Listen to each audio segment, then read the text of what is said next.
ഇന്ന് ഞാനിവിടെ ഉണ്ടാക്കാൻ പോകുന്നത് പിള്ളേർക്കൊക്കെ കഴിക്കാൻ പറ്റുന്ന നല്ലൊരു ക്രിസ്പി ചിക്കൻ എങ്ങനെ ഉണ്ടാക്കാമെന്ന് കാണിക്കാൻ വേണ്ടിയിട്ടാണ്. അത് നമ്മുടെ വീട്ടിലിരിക്കുന്ന ഇൻഗ്രീഡിയൻസ് മാത്രം ഉപയോഗിച്ചുകൊണ്ട് പെട്ടെന്ന് ഇവർക്ക് ഇഷ്ടപ്പെടുന്ന രീതിയിൽ, ഇപ്പോൾ സ്കൂളിലെല്ലാവരും ഇല്ലാതെ വീട്ടിൽ ഇരിക്കുമല്ലോ, അപ്പോൾ നമുക്ക് എങ്ങനെ പിള്ളേർക്ക് നല്ലതായിട്ടൊരു ചിക്കൻ ഉണ്ടാക്കി കൊടുക്കാമെന്ന് കാണിക്കാൻ വേണ്ടിയിട്ടാണ്. അപ്പം അതിനെക്കുറിച്ച് നമുക്ക് കാണാം. ഇതാണ് ഇൻഗ്രീഡിയൻസ് ആയിട്ട് ഞാൻ എടുത്തു വെച്ചിരിക്കുന്നത്. ചിക്കൻ മാരിനേറ്റ് ചെയ്ത് 1.5 മണിക്കൂറോളമായിട്ട് എടുത്തു വെച്ചിരിക്കുന്നതാണ്. അതിനോടൊപ്പം തന്നെ ഇഞ്ചിയും വെളുത്തുള്ളിയും, കുരുമുളക് പൊടി, ഉപ്പ്, മഞ്ഞൾപ്പൊടി, അതുപോലെ സ്വല്പം മുളക് പൊടിയും കൂടി ചേർത്ത് മാരിനേറ്റ് ചെയ്ത് വെച്ചിരിക്കുന്നതാണ്. ഇനി അതിന് വേണ്ടിയിട്ട് ഞാൻ എടുത്തിരിക്കുന്നത് 2 എഗ്ഗ് ഫുള്ള് അടിച്ച് നന്നായിട്ട് പതപ്പിച്ച് വെച്ചിട്ടുണ്ട്. കൂടാതെ ഇത് പുരട്ടാൻ വേണ്ടിയിട്ട് വെച്ചിരിക്കുന്നതാണ് ഈ സാധനങ്ങൾ. ഇതിനകത്ത് വെച്ചിരിക്കുന്ന കോൺഫ്ലവർ അത് ഡബിൾ എടുത്തിട്ടുണ്ട്. പ്ലെയിൻ ഫ്ലവറാണ് ഇത് 3 സ്പൂൺ എടുത്ത്. അതുപോലെ 2 സ്പൂണോളം നമ്മുടെ അരിപ്പൊടിയാണ് എടുത്തിരിക്കുന്നത്. ഇത് ഓട്സ് മീൽ, അതായത് നമ്മുടെ പോറിഞ്ച് ഉണ്ടാക്കാനുള്ള ഇത് ഒരു 2 സ്പൂൺ എടുത്തുള്ളൂ, കാരണം ഒരു ക്രിസ്പി പോലെ കിട്ടാൻ വേണ്ടി. ഇത്ര സാധനങ്ങളാണ് ഇതിനകത്ത് ഞാൻ ചേർത്തിരിക്കുന്നത്. ഇത് ഇനി അതിനോടൊപ്പം തന്നെ ചെറിയൊരു മസാല കൂട്ടുകൂടി അതിലോട്ട് ഇടുന്നുണ്ട്. കുരുമുളക് പൊടി ഒരു 1/2 ടീസ്പൂൺ ഇടുന്നുണ്ട് ടേസ്റ്റ് കിട്ടാൻ വേണ്ടിയിട്ട്. സ്വല്പം ലേശം ഇറച്ചി മസാലപ്പൊടിയും ഇടും. അതിനോടൊപ്പം തന്നെ ആവശ്യത്തിന് ഉപ്പും, ഇച്ചിരി മുളക് പൊടിയുടെ ഇട്ടേക്കാം. അപ്പോൾ നമുക്കൊരു പ്രത്യേക ഒരു ടേസ്റ്റ് കൂടി വരും. ഇത്ര സാധനമാണ് ഞാൻ ക്രിസ്പി ആയിട്ട് വറുത്തെടുക്കാൻ വേണ്ടിയിട്ട് ഉപയോഗിക്കുന്നത്. ഇതിനെ മൊത്തം നമ്മൾ ഇനി ഇളക്കി, അപ്പോൾ ക്രിസ്പി ഇതും വരും, എല്ലാം കൂടി വരും. ഇനി ഇതിൽ ബുക്ക് ചെയ്യേണ്ട ഞാനിവിടെ ചൂടാക്കി വെച്ചിട്ടുണ്ട്. അപ്പോൾ ഇത്രയാണ് ചെയ്യുന്നത്. ഇനി നമ്മുടെ ആവശ്യത്തിനുള്ള സാധനങ്ങൾ എടുക്കാൻ പോവുകയാണ്. അപ്പം ഞാൻ ആദ്യമായിട്ട് ഇതെടുത്ത് ഒന്ന് ഇതിനകത്ത് എഗ്ഗിൽ മുക്കി, അതിനോടൊപ്പം തന്നെ ഇതിലും ഒന്ന് മുക്കിയിട്ട്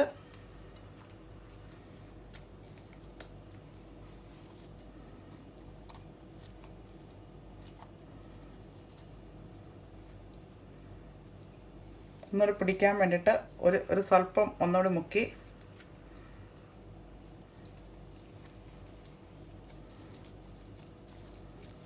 അപ്പം നല്ലൊരു ക്രിസ്പിയായി. ഇനി ഇത് നമ്മൾ എണ്ണയിലോട്ട്, എണ്ണ മൂത്തിരിപ്പുണ്ട്, അതിലോട്ടിടാം. അതുപോലെ തന്നെ റിപ്പീറ്റ് ചെയ്യുന്നു.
ഇത് ഒരുവിധം റെഡിയായി കഴിഞ്ഞു.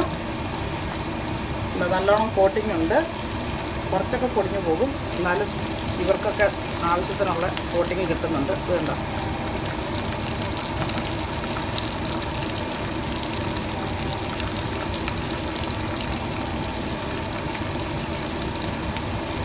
നമ്മൾ ഇച്ചിരി ഇട്ട് ഉണ്ടാക്കുവാണെങ്കിൽ കുറച്ചുകൂടി നന്നായിട്ട് കിട്ടും. ഇത് കണ്ടോ, ഇതിനകത്ത് നന്നായിട്ടിരിക്കുന്നുണ്ട്. നല്ല KFC ചിക്കൻ പോലെ ഏകദേശം മുരിഞ്ഞാണ് കിട്ടിയേക്കുന്നത്. അതിനകത്ത് കോട്ടിങ്ങും കൂടി വന്നു കഴിയുമ്പോൾ നല്ലൊരു കളർ കിട്ടും, നല്ലൊരു ക്രിസ്പി.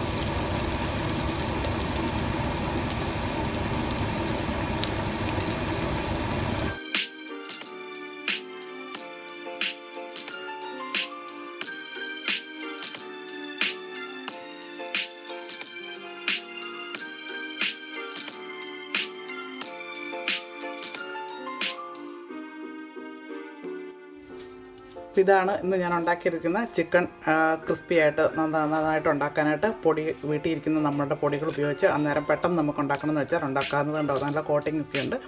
കുറച്ച് ഇച്ചിരിയൊക്കെ പൊഴിഞ്ഞു, അതുകൊണ്ട് 2 പ്രാവശ്യം കോട്ട് ചെയ്യുവാണെങ്കിൽ കുറേ കൂടി ക്രിസ്പി ആയിട്ട് കിട്ടും.